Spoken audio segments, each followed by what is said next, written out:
Hello everyone, welcome back to Streed's Guide to Fraggle Rock. Today I'm reviewing Season 2, Episode 24, The Invasion of the Ticklers. This episode starts out with Doc ornery that a new gas line is being put into the captain's inn, making an awful racket. I know exactly how you feel, Doc.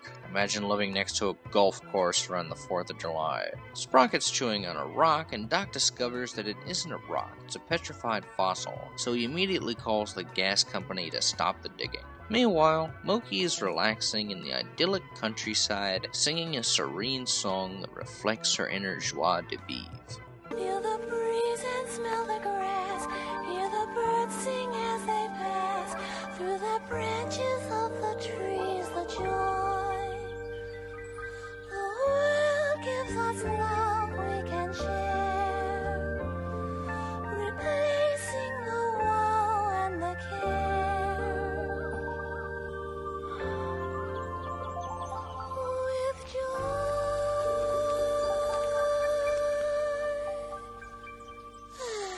Suddenly, a fuzzy little creature arrives, tickling Moki's toes, so she decides to call this distinct creature a toe tickler. She introduces herself and names the adorable thing Agnes. After Moki and Agnes leave, an entire army of toe ticklers follow suit. Moki stumbles across the Gorgs and overhears their dastardly plan to kill the toe ticklers with a poison spray to avoid their flowers being eaten. Moki's naturally disgusted by this, so she promptly takes Agnes back to Fraggle Rock. Meanwhile, Gobo rushes to find Moki to read her Matt's latest card, and Red lets him know that she's gone off to her secret place. Matt finds himself in the scenic woods and notices some garbage left about, believing they're treasures. He sees a random camper, and this happens. Excuse me, but I believe you forgot these treasures.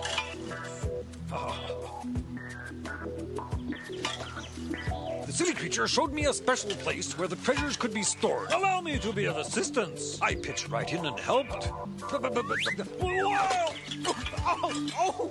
Moki returns, and Agnes tickles everyone when suddenly the other toe ticklers arrive. Back in the workshop, Doc tells Sprocket that he called a geologist to stop the digging at once, proclaiming Sprocket a hero for finding the fossil. Suddenly, he gets a phone call from Miss Ardath, and she tells him that if the digging is stopped, the inn will be closed and Doc will be out of the job, leaving Doc to face an immense moral dilemma. We return to the rock, and the Fraggles sing a joyous song celebrating the toe ticklers. Keep smiling, feeling, laughing till you're spinning.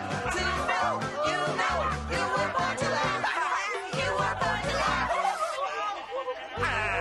Then your sides start to wake and your knees start to shake for your chuckling keeps you awake. And your lips start to quake with another outbreak of Giggling you can't take. Back in the garden, Junior's hunting, but having no luck. Pa comes outside and is repulsed by the stench of the mature flowers. Ma's disgusted as well, so she orders them to uproot the pestilent plants at once. Back in the rock, the toe ticklers are running amok, eating everything in sight, and the others have had enough of it. Agnes sends out some kind of signal, and the other toe ticklers follow, giving Gobo the idea to herd them off into Chimney Hole Cavern.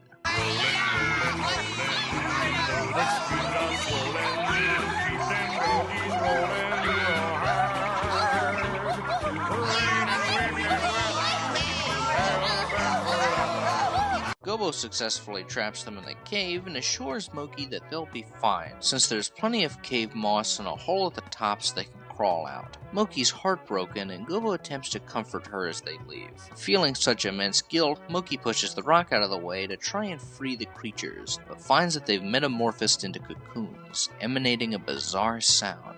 She grabs Agnes, but falls, creating a rock slide. Red arrives alarmed at the cave-in and calls the others for help. Moki's situation is looking hopeless, and she clings to Agnes as she and the others begin to glow. The Fraggles arrive and immediately start moving rocks. Meanwhile, Moki witnesses a miracle of nature.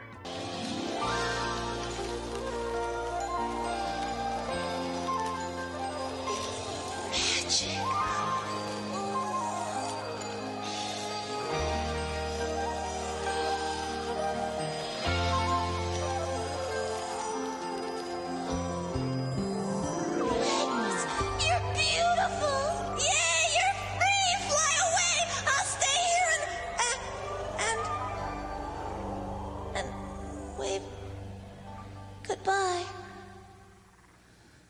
Agnes returns and lifts Moki out of the cavern, thanking her. We return to the garden, and the flowers are worse than ever, emanating an awful stench, waking Ma and Pa. Ma shifts the blame to them for trying to kill the toe ticklers, and Pa reveals that Junior was the only one spraying. The argument continues until the beautiful cascading creatures called purple sproingers appear and begin devouring the pungent plant as the Gorgs watch in awe. Where did it come from? They're born someplace up in the clouds. They've always been my favorite garden creatures. So much prettier than those dreadful little fuzzy things. Those gourds may be large, but they sure don't see the big picture.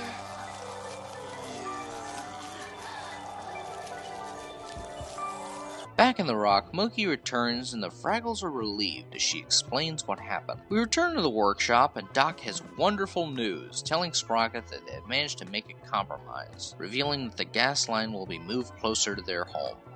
The geologist said people will come from all over the world to see the fossils that we collect here. You should have seen Miss Ardet's face when she heard that. All we need to do now is find a new place for your doghouse.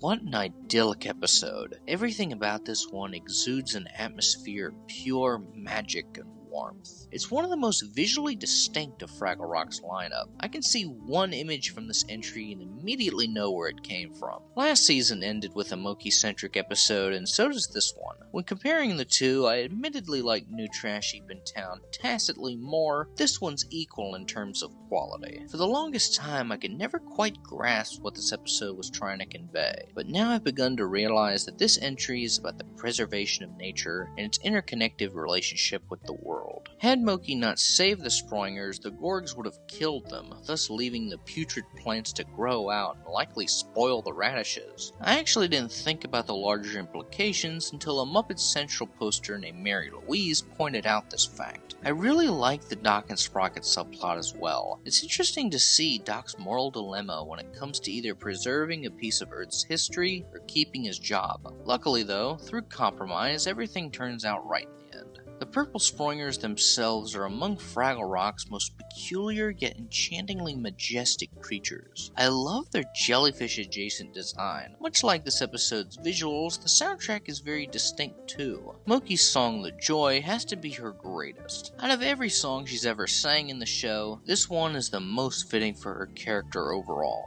It's a peaceful, serene ballad that never fails to touch my soul. There's a leitmotif used from The Joy throughout the episode as well, and it sounds exquisite. That's an aspect about this show I've always adored. Each episode seems to have its own individual background score. Overall, this was an idyllic, relaxing, and poignant episode about preserving God's creatures and the beauty of nature. I'm going to give this episode a ravishing radish. Well guys, that was the review, and I will see you all next time.